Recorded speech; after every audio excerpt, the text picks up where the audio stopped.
Aku mau bikin video ini tuh dari kemarin, cuma baru sekarang jadi. Gak tau kenapa aku pengen sharing pengalaman pribadi aku dealing sama Mokondo. Dan akhirnya aku bisa lepas dari Mokondo dengan sangat elegan dan bebas. Oke, kita langsung aja ya ke ciri-ciri Mokondo. Ciri-ciri Mokondo itu udah pasti dia punya selfish yang tinggi, ego yang tinggi, dia nggak mau rugi, dia nggak mau spending banyak, dia nggak mau ambil resiko, nggak mau effort, maunya selalu untung, dan selalu bikin dirinya dia, egonya dia itu terpenuhi. Itu salah satunya ya. Dan masih banyak lagi. Manipulasi, playing victim, lies, dan ya itulah Mokondo. Oke, sekarang gimana cara kerjanya Mokondo? Cara kerjanya Mokondo itu udah pasti dia akan melihat target dalam hal relationship atau lover itu pasangan atau cewek yang perasaannya tinggi, empatinya tinggi, ibanya tinggi, simpatinya tinggi, yang besar gitu. Jadi kayak ada rasa ingin menolong itu gede gitu. Dan dia pakai itu untuk keuntungannya dia pribadi tanpa mengerti kondisi dan keadaan kalian sebagai wanita. Makanya no wonder I call it princess man gitu. Nah, Mokondo ini biasanya itu akan mempelajari pasangannya dulu sebagai target. Ini cewek ini bisa nggak ya ini buat aku bikin seperti ini gitu. Kayak apa yang dia mau.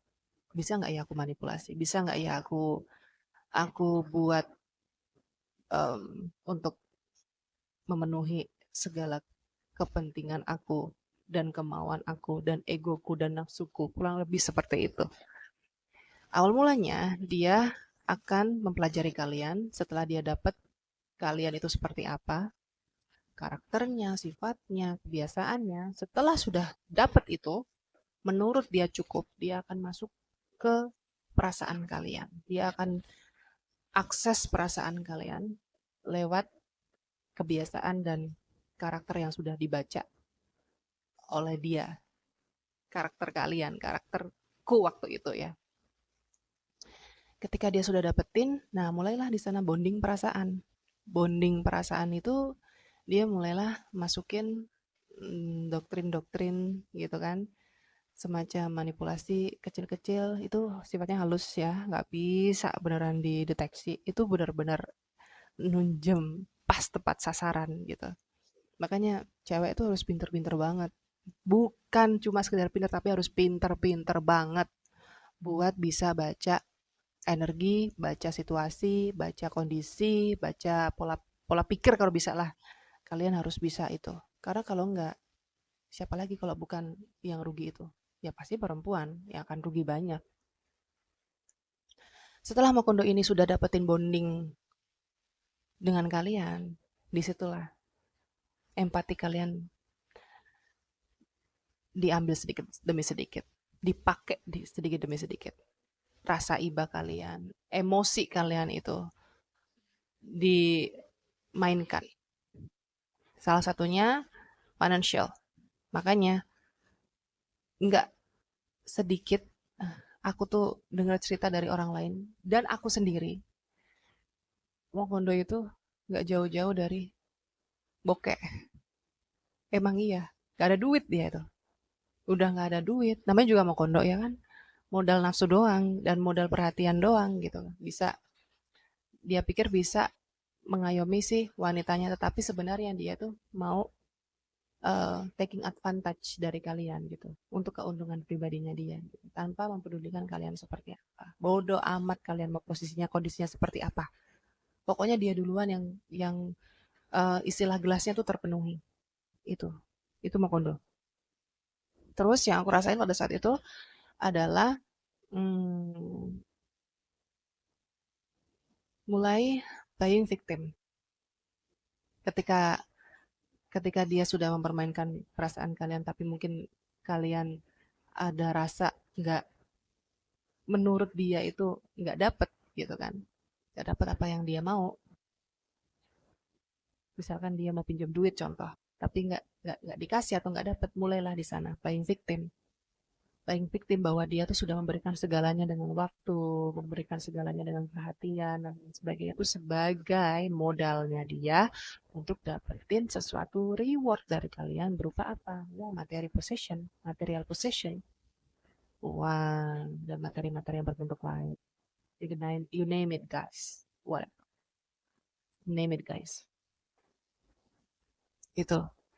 Jadi makanya uh, buat siapapun kalian yang sudah melihat ciri-ciri ini di pasangan kalian, hati-hati. Hati-hati. Dan aku bersyukur pada saat itu aku dikasih kode dan uh, alarm sama semesta itu luar biasa keras karena aku sempat mengabaikan di fase awal sampai fase hampir keempat ya. Untungnya aku cepat-cepat ambil keputusan dan cepat-cepat ambil ketegasan dan ya I am free. Dan itu gimana caranya lepas dari belenggu Mokondo? Tegas. Walk away. Udah, kalau udah cut off, kalau udah keluar, udah. Jangan belok lagi, jangan tengok lagi. Selesai di situ. Itu. Tapi kalau udah terlanjur terlalu deep gimana? Ini yang jadi PR. Kalau udah terlalu deep, yang harus kalian lakukan adalah salah satunya menata perasaan kalian dulu sih. Mau nggak mau. Karena sudah, istilahnya sudah mainkan begitu begitu dalam gitu. Jadi harus diberesin dulu perasaannya. Ketika perasaan sudah beres baru kalian bisa ambil tindakan yang tegas gitu. Tega lah istilahnya. Mau nggak mau gitu. Kalau nggak kayak gitu, misalkan kalian paksain buat walk away, ujung-ujungnya nanti kalian nggak mau akan balikan lagi. Karena perasaan yang masih belum diurai, belum diberesin ketika masih sama dia, masih having relationship sama dia. Karena sesuatu hal itu nggak bisa langsung konteksnya itu langsung instan gitu aja ya. Karena yang waktu aku lakuin itu, kenapa aku bisa langsung walk away dan instan segitu cepatnya? Karena itu belum terlalu dalam dan belum terlalu deep karena kode-kode dari semesta. Tapi ya itu kalau yang sudah terlalu deep ya memang mau nggak mau harus diberesin dulu perasaannya ketika kalian sama dia. Terus gimana caranya beresin perasaan ketika sama dia? Komunikasi. Komunikasi udah pasti nggak masuk karena dia udah pasti sesuai dengan apa yang dia pegang. Biasanya Mokondo itu nggak mau dikasih tahu, nggak mau dikasih masukan dan nggak mau dikritik. Sadari dulu perasaan yang ketika kalian bersamanya. Setelah kalian bisa sadari, kalian kalian secara otomatis kalian sadar bahwa kalian sebenarnya yang paling banyak dirugikan. So losing them, it's a gaining. Okay. Okay, guys. That's all what I want to share. I'll see you in my next video.